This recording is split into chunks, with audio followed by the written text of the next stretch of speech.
Okay, so this one is an equation, so we're going to solve this equation by completing the square. So we're going to use a new method. We're not going to factor it. We're not going to use, okay, I'm just going to stop there. We're going to solve it by completing the square.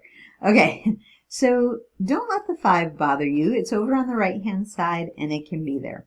So I'm going to rewrite this as x squared plus 4x. I'm going to leave a little space.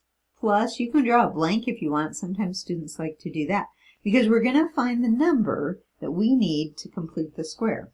So you take the 4, that's the b. You divide it by 2 and you square it. 4 divided by 2 is 2. 2 squared is 4. That's the number we're going to add.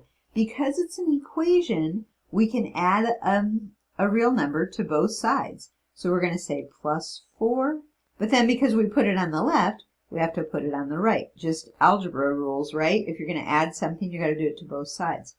Now on the left, we can factor x plus 2 squared. We know it's a perfect square trinomial because we forced it to be a perfect square trinomial. We did that by adding the 4 in. And then if you think about the number in parentheses there, the 2, that's what goes right there. Okay. So now I have x plus 2 squared equals 9. Now it looks like an equation where we can use the square root property, and that's exactly what we're going to do. We're going to put the square root property, we're going to take the square root of both sides, don't forget the plus or minus, and then we have x plus 2 equals plus or minus, the square root of 9 is 3. Now I don't know if we've had one exactly like this before, but the 2 is going to come over and it's going to go right there. X equals negative 2 plus or minus 3.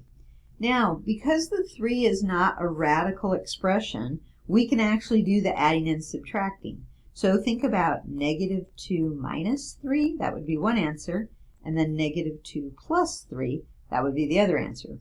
Well, we know what negative 2 minus 3 is. It's negative 5. That's supposed to be a little bracket thing. And then negative 2 plus 3 is 1. So we get 2 solutions. They happen to be integers this time, but there they are. And we have solved the equation by completing the square. Yay!